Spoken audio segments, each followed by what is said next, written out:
This KFAN podcast is sponsored by Builders and Remodelers, exclusive Twin Cities provider of Elements Windows. Get the highest quality windows at unmatchable value. Visit buildersandremodelers.com for more details.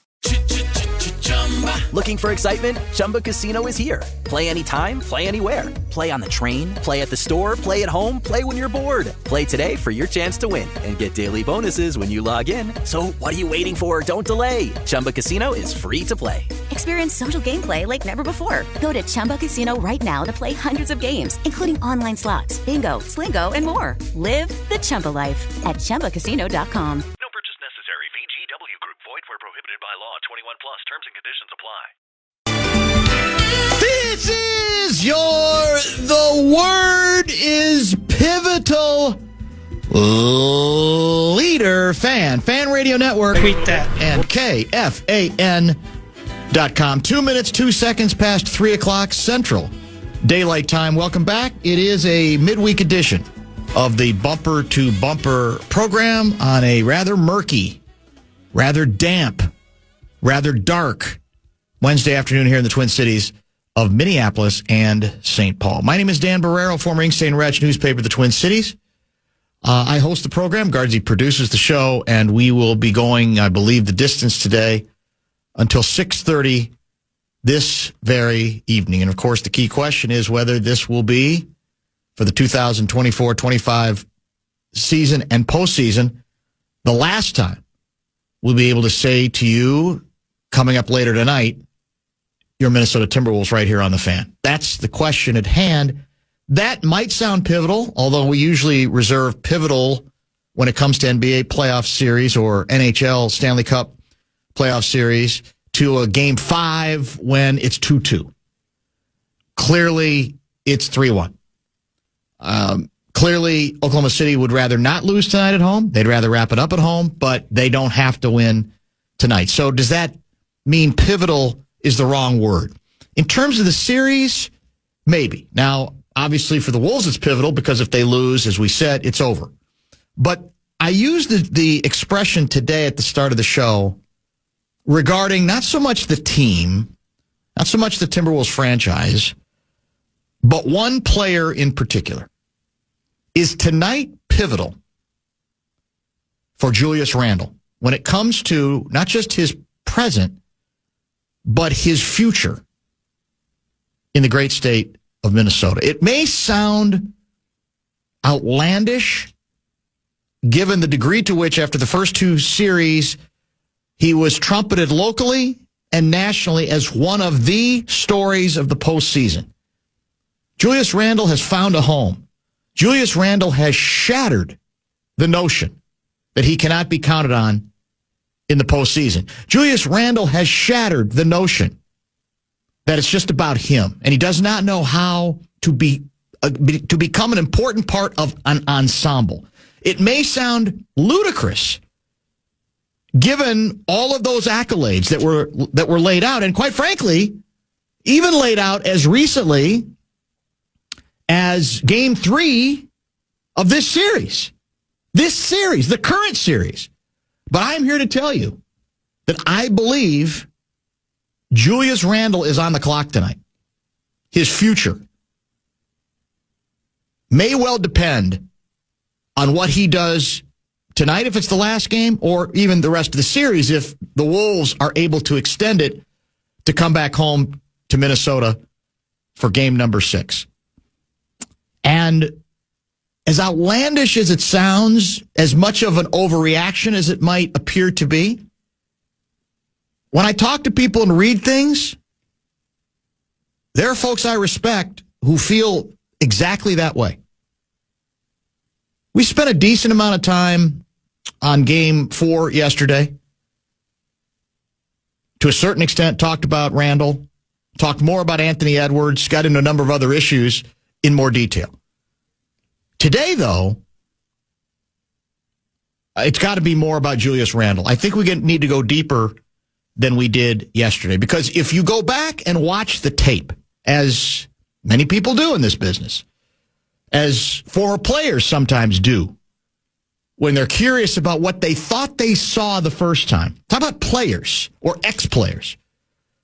who come at all of this. Look, we all like to think we're experts, right? Or we all like to think we can bring some measure of informed opinion to what we say on the air. But what we can't really match is a player or a former player watching how a current player is performing. Not just in terms of running and jumping and scoring, but body language. Those folks know because they've tended to be in those situations. They've been around teammates where those issues have reared their head. They may have even been capable of moments that they aren't particularly proud of when it comes to body language and approach. But I got to tell you, off of what we saw in Game 4, I can't in good conscience say that Julius Randle should be a part of the Timberwolves' future. The more I think about it, the more you watch some of the highlights, lowlights, whatever you want to call them. That was a guy who was reverting to all of the worst of what he has to offer in Game 4.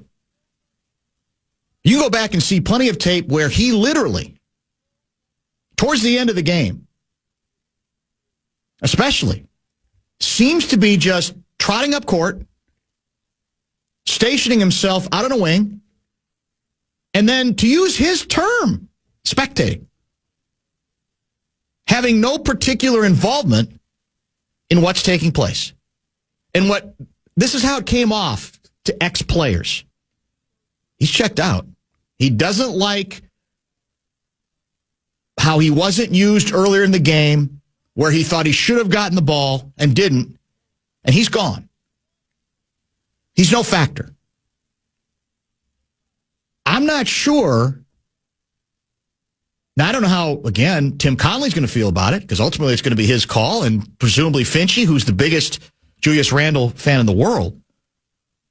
Who knows what they may think? They may give him all kinds of allowances. That's what makes it interesting tonight.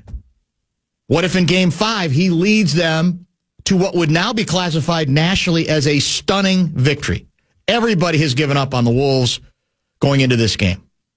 Presumably not the players themselves, but I'm talking about outside the inner sanctum of the club.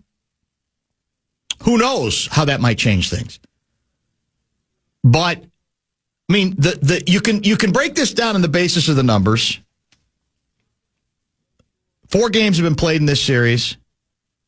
In Randle's 2 excellent games, 18 for 28 from the floor, 7 3-pointers, 9 for 10 from the free throw line, 12 rebounds, 4 assists, and only 5 turnovers, 52 points in the 2 good Randle games. Now, you could also say it was a good first half of the first good Randle game. Game 1. And then he was no factor second half. Now, was that on him? Was that on the coach?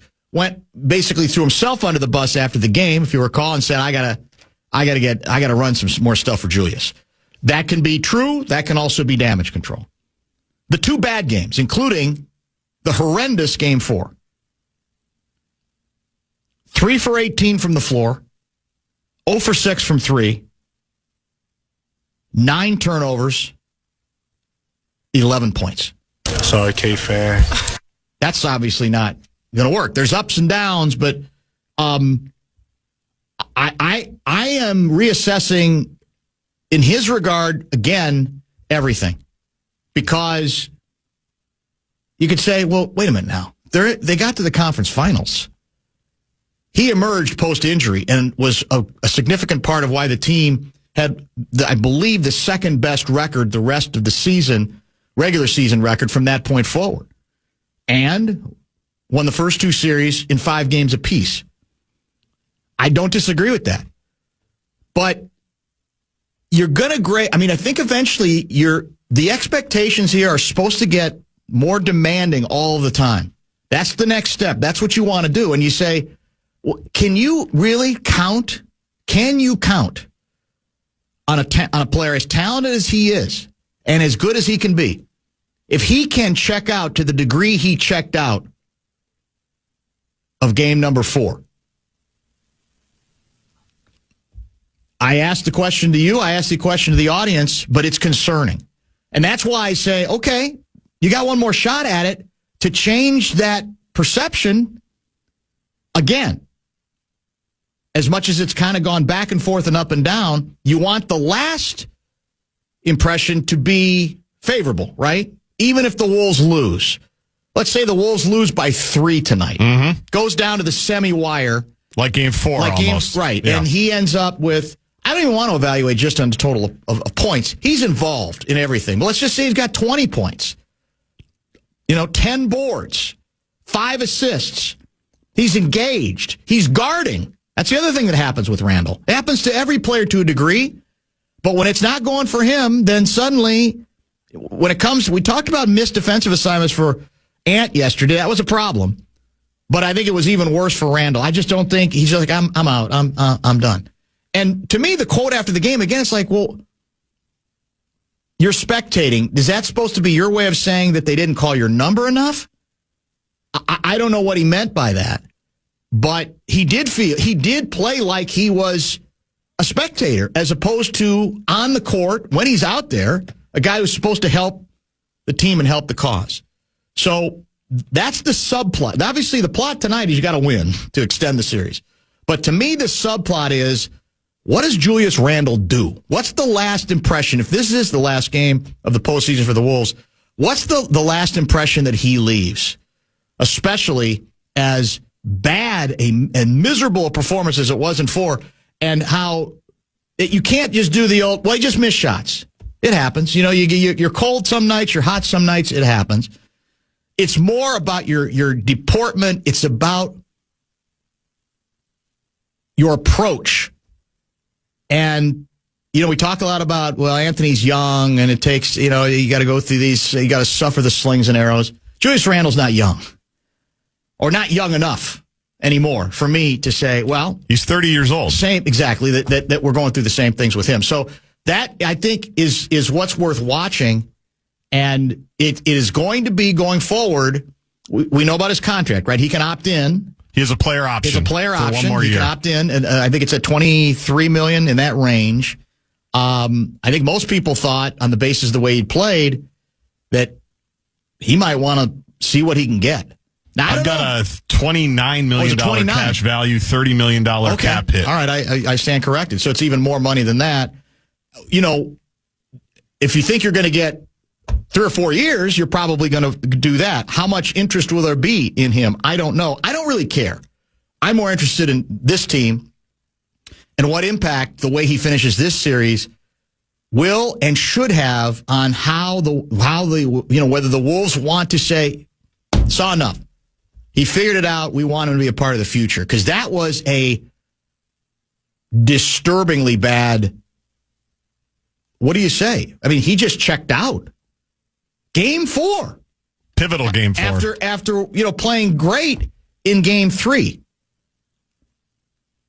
Was stubborn about trying to keep the ball despite with the double team coming. You heard some of that from Double T yesterday. We've heard it from I know we're going to have Sam tomorrow. Sam Mitchell's going to join us tomorrow. And I know it's a big bone of contention for him. He did not like what he saw. He's on the record on that via his own Sirius XM post-game show right after that game 4, that it wasn't for him just, well, where are you putting Randle? He didn't like where Randle was trying to go and was concerned about that. So let's stay on schedule. We'll give you a chance to react after our first pause here. And we will get to some text via the Bradshaw and Bryant KFAN text line 64686. Johnny Athletic is going to join in about an hour and 15 minutes from Oklahoma City. And Pat Kessler will join in studio. He is scheduled for the usual 5:30. I got to figure out a way to get myself involved in actions, I think I didn't take my first shot in the second half to like 20 seconds in the third quarter. So it's like I got to figure out a way to get myself in position to be more aggressive rather than just like stand there and spectating or trying to crash the glass or I can just find other little things to do as well. So it's a good quote. I'm glad you came back with that, Gaardsy. The question is, let's try to translate it. Is he saying, well, you didn't call my number, so you saw when I got my first shot? Or is he saying, well, I probably just didn't stay active enough and it made it easy for me to get forgotten or to get lost? What's the message that he's attempting to deliver? I think it's both. I think it's, even though he's only been here, 9 months, he's already one of us with the passive aggressiveness. I think 60% he's annoyed, and probably, or even 65% he's annoyed and going, well, we tried to get Ant going in the third quarter. I didn't really have much going, obviously. So I guess I got to find other ways to get involved. It was like the begrudging 35%. I guess if you're asking me, I'd say it's a quarter pelf. He's taken about 25% accountability, and 75%, I think, was annoyed. Maybe not at how he was being used. Maybe because we know he's been annoyed with the officiating a couple of different times in this series, right? That he hasn't gotten calls when he's gone up at the rim, and that has torpedoed his effort a couple of times. So I think it's a little bit of both, but I'm leaning towards much more annoyance at either how he was used or how things went while he was used. Because they gave him the ball a lot in the first half, I seem to remember. Of game 4. Yes, of the most recent game. And it didn't go well. He just dribbled the air out of it. It didn't go well. Is what I remember. Well, it goes back to, again, when he's at his best, he accepts that I might get rid of the ball as soon as I get it because I think I'm going to have a second shot at it. But when it goes pear-shaped for him, I don't know if I'm going to get it back, I guess. So I'm just going to keep dribbling, regardless of the fact that this is a team that feasts on that kind of isolation, right? That's kind of what they live for. And you can't bully ball down. They're going to bring another defender. Yes, or they're going to hold up. Like, if Lou Dort's guarding him, he can hold up to the bully ball better than Austin Reeves could, better than even Draymond Green could, right? That was what was impressive most about not just how Julius was playing in the Golden State series, but who he was doing it against. Draymond, who's maybe the best, most versatile defender that the league has seen in the last 15 years, right? A guy who doesn't have that happen to him very often. But Oklahoma City, I think, is a tough matchup for Julius in that they like guarding the way he wants them, the way he wants to play. They don't mind 4 chest bumps in a row. They'll hold up to it, and they have for the most part, right? Correct. So more generally, where are you on that? Because you and I have talked about this before. The yin and the yang of it, the back and forth, going all the way back to when the trade was made, the struggles earlier in the season. Yet what? Last time we talked in much depth about it, I think may have even been after the Golden State series. Whenever it was like, well, that's all dissipated. The concern now, it's like because we even kidded. Has he priced himself off the team? Right. Well, there's people saying that aren't joking. Yes. That follow the cap stuff much closer than you and I do.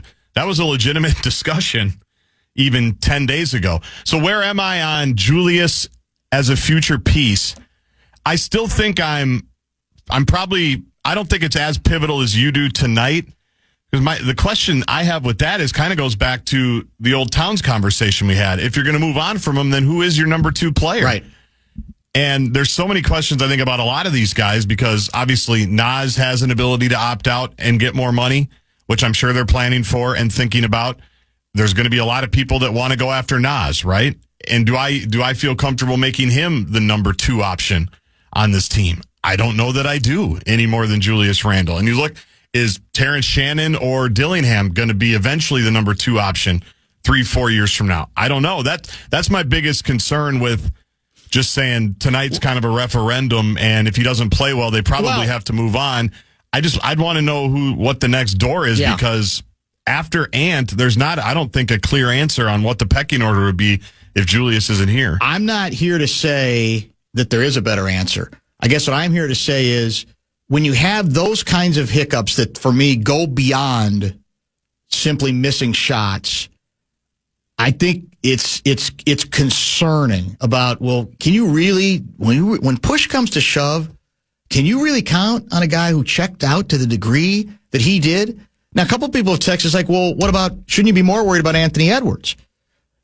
No. No, because for a couple reasons. One, he is 23. Two, to a certain extent, you've got too much invested in him anyway. It's moot that way. And there's no discussion about that. Yeah, and again, I do think he was way too casual in the first half of the game. We talked about that. The head coach as much as said that. That was concerning.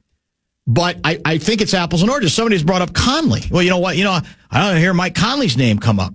Well, because that's a different context. There's legitimate questions to ask about whether Mike Conley can be the starter for the Wolves next year, right? Right. I don't think there's any question about that.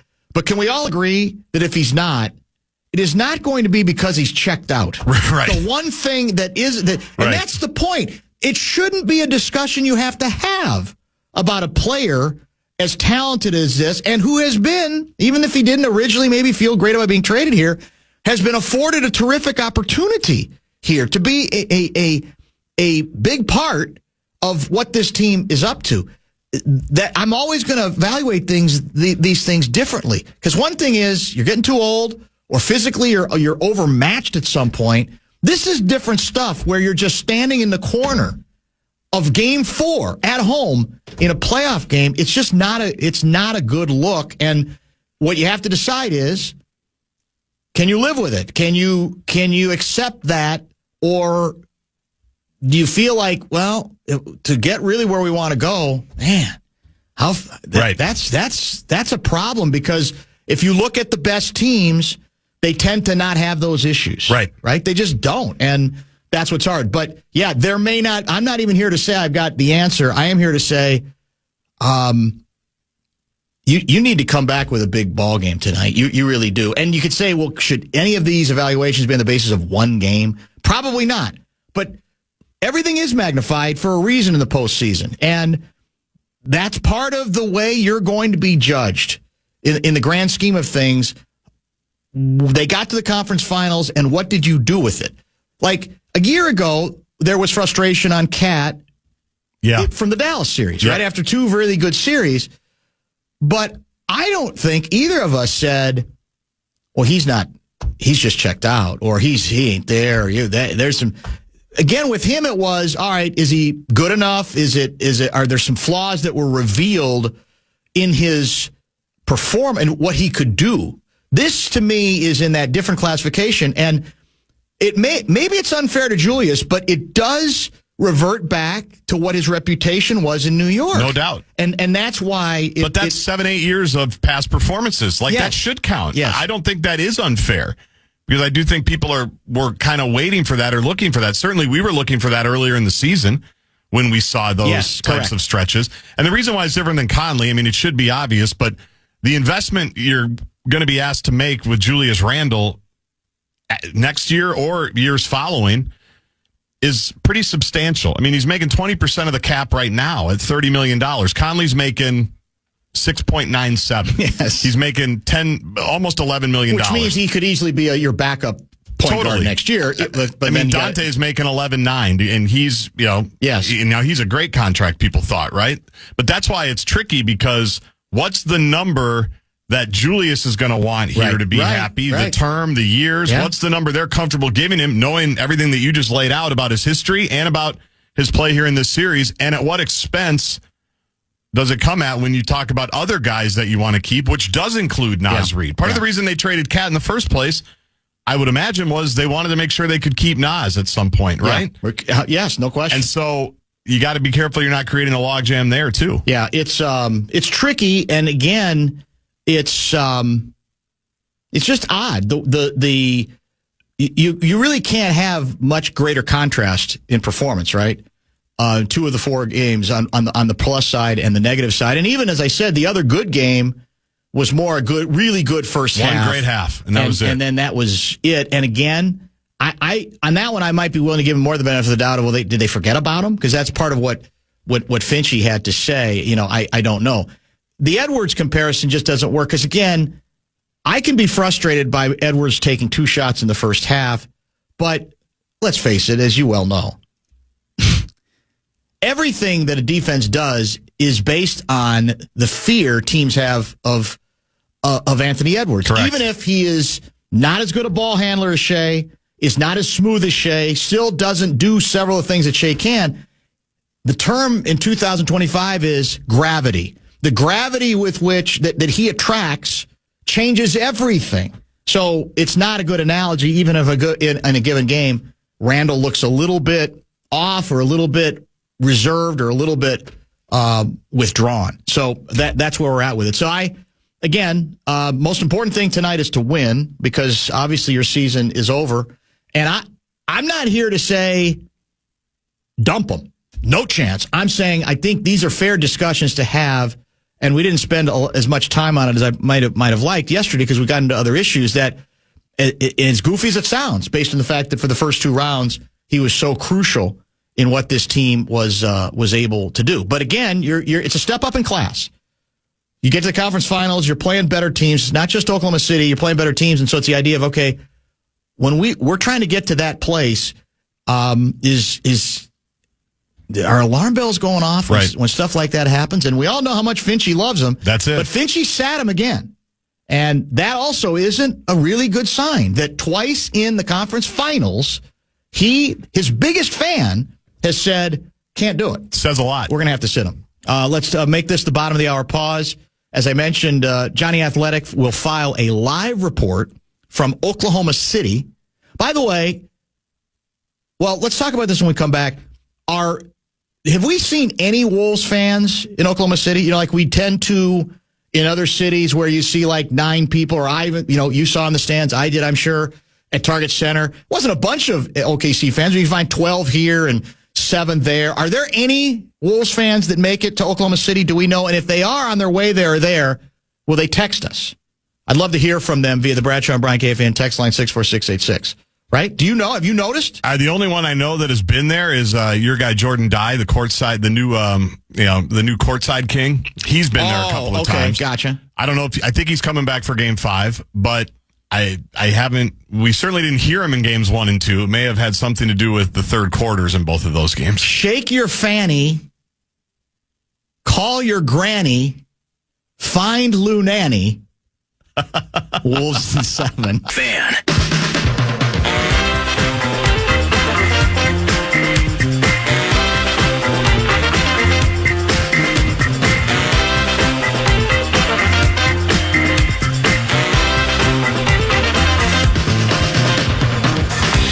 All right, let me get through some texts here. We've got a whopper of a done-as to discuss, and 2 outstanding guests, including Johnny Athletic from Oklahoma City at about 4:30. Let me see if I can get to the top of the Bradshaw and Brian KFAN text line list.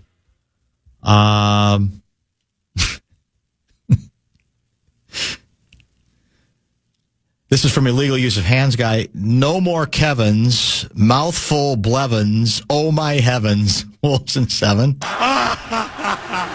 Nice of Dean Blevins to check in with us, by the way. He never did respond to you, did he? Never. Maybe the word got it. I mean, in all honesty, we weren't going to mock him. Maybe he thought we were, and he's tired of that whole deal. Yeah, I don't think he has any knowledge of it. I just think he's about to retire after like an 80-year career in Oklahoma City. He doesn't care. Yeah. Shea is on fire. Chet reaching higher. Dort's D never tires. Thunder in 5. Love the Wolves, but they're toast. That's Ray in Hopkins.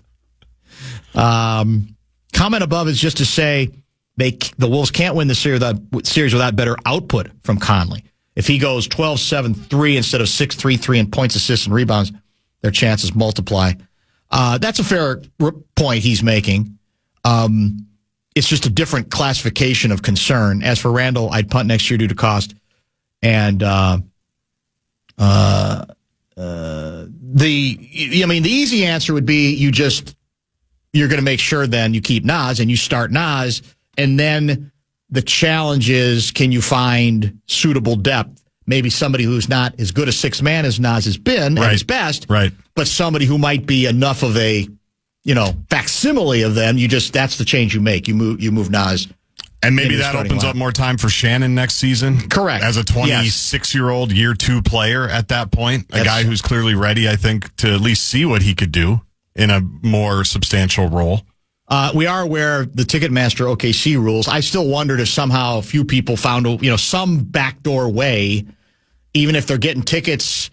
Like, can you scalp? I assume you can scalp tickets even illegally in OKC, right? But although maybe you get in so much trouble if your ticket ends up being used by a Wolves fan, that's that you what lose your own season I do ticket. wonder about. I mean, because you can obviously transfer tickets fairly easily. Yes. And I know they get sold on StubHub and things like that, so do the rules not apply for that? But, and again, part of it could just be how the Wolves played. You can usually hear the opposition's fans. Yeah. Like, you could hear Knick fans in Indiana last night, for sure. Yeah. Not just Ben Stiller and Timothy Chalamet, like other Knick fans.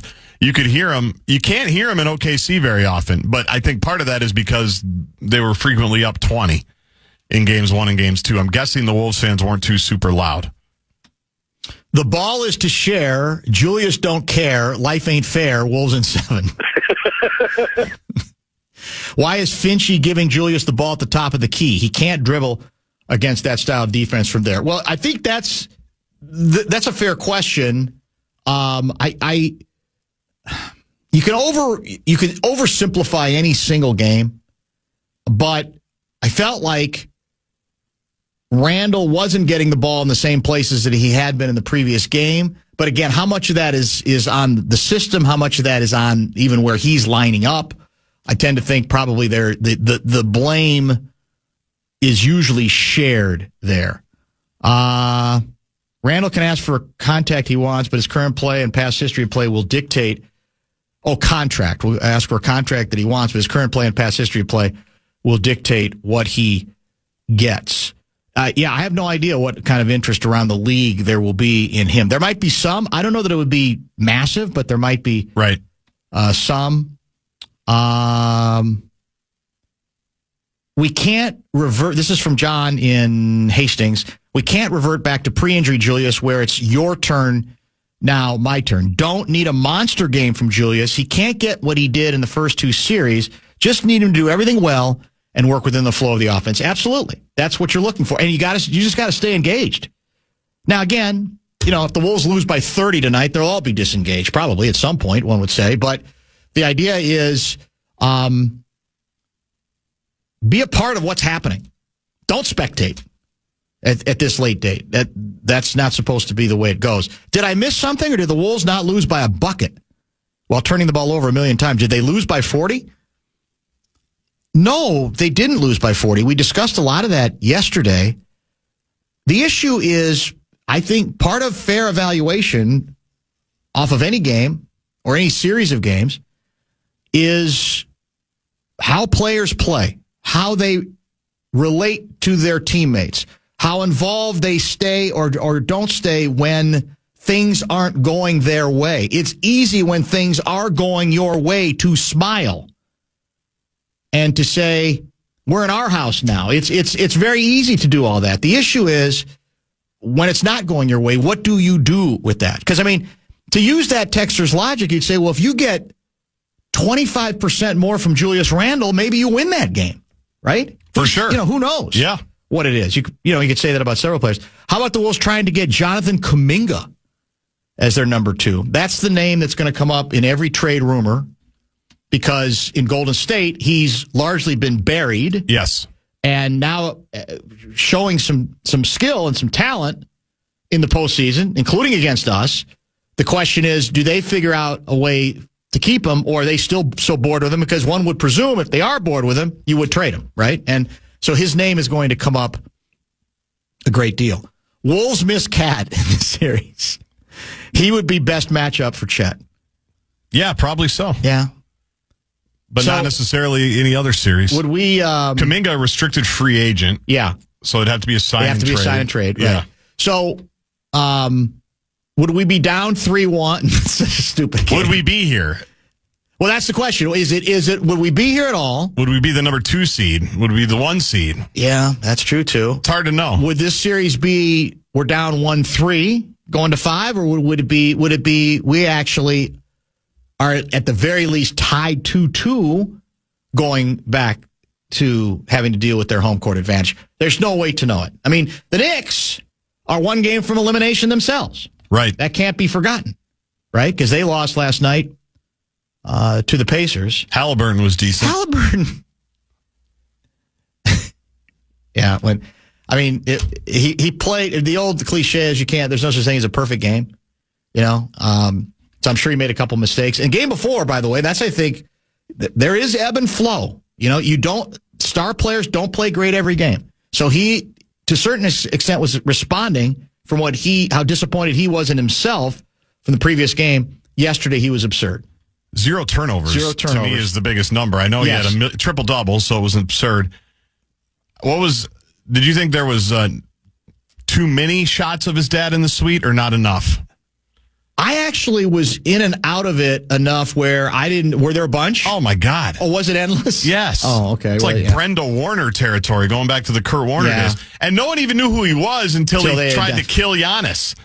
And now he's like this folk hero. Yeah. It's like, we don't need his dad every shot. Why are we doing this? Well, because that's what TV tends to do. I know. It's so strange. And the sideline reporter had to ask, it's great having your dad back here. Yeah, it sucked. Yeah. I mean, what do we think? You know what? Sedano wouldn't have asked that question. Sedano would not have. He wouldn't have asked that. He might have, but I don't think he would have. Well, he might have felt obligated to, because sometimes they say, here's what That's true. It's what you got to ask, right? That's true. It's what you got to ask. Michael Grady would be telling me right now I'm mad at the wrong people. He'd be gently scolding me. Well, again, I think the story has to be reported that he's back because it was a big story what happened on the court. So I'm not as bothered by you that the story was broken. Yeah. The issue is, okay, then what do you do with it once it's established? His dad is not recovering from some life-threatening surgery. He's returning from... Well, yeah, but the question was whether he should be allowed back at all. No, I know. I guess I'm more annoyed that they keep showing like he's a folk hero. Yes. Okay. Like, hey, Pops is back. No, he didn't just get discharged. He didn't just come back from serving overseas. Yes. He was suspended because he went up to one of the most beloved players ever and started talking crap to him. That's correct. This is the end, my only friend, the end. We have some teachers out there. I think Dan Winnesota's a teacher, is he not? He is. My wife's a teacher. We've got a lot of teachers who are in our audience and occasionally listen to the program. I just shake my head with this one. It's getting a lot of attention today nationally, even though the dateline in this case is San Francisco, California. And the story there is that the superintendent of schools in San Francisco, Maria Sue, is about to unveil a new grading for equity plan that apparently is set to go into effect. This isn't like a proposal. This is set to go into effect this fall at 14 high schools. It will cover, obviously, public schools, over 10,000 students. 10,000 students. Now, the allegation I've read is that she did not seek approval from the San Francisco Board of Education. I don't know if she has to necessarily, but that's become kind of a bone of contention. Grading for equity, in theory, the name sounds okay, although it could be a bit performative. But these are some of the I guess, bullet points, some of the characteristics of this particular grading for equity plan. It eliminates homework or weekly tests from being counted in a student's final semester grade. Excuse me? Everything is based on how the student scores on a final examination, which can be taken multiple times. Students can be late turning in an assignment or showing up to class or not showing up at all without it necessarily affecting their academic grade. Current rule, to get an A, a student needs 90%, be in the 90 percentile or up, right? And at least 61% for a D. Equity system touted here A student with a score as low as 80 can get an A. So a B becomes an A. And you can score as low as 21% and still be rewarded with a D. So in effect, an F becomes a D. Some wiseacre, well, actually, that's not even giving him proper credit. He's an Atlantic guy. Let me see if I can find it. Derek Thompson notes that it's hard to see the difference between this policy and what you'd get if a bunch of 10-year-olds locked the teachers in a closet and rewrote the rules.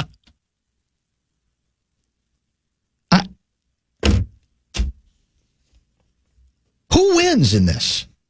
In all seriousness, how is this not incredibly patronizing and dangerous? And you know what's going to happen if it's actually implemented? You're going to have more and more students with parents who have the means sending their kids to private schools.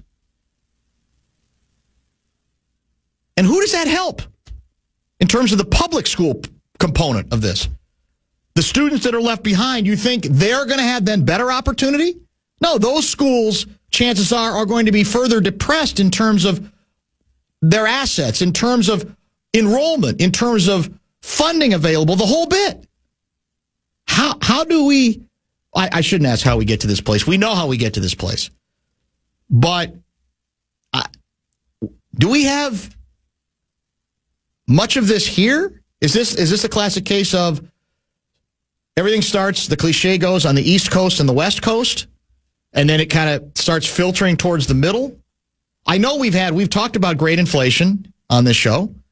We've talked about, and look, I don't think there's ever should be a problem with taking fresh looks at educational approaches and what might work, and that perhaps certain situations, things have been too regimented, a little bit too inflexible. It's about trying to get to students that have stuff between the ears, but for whatever reason, the traditional ways, you're not getting there, right? So the mind should be open to those possibilities.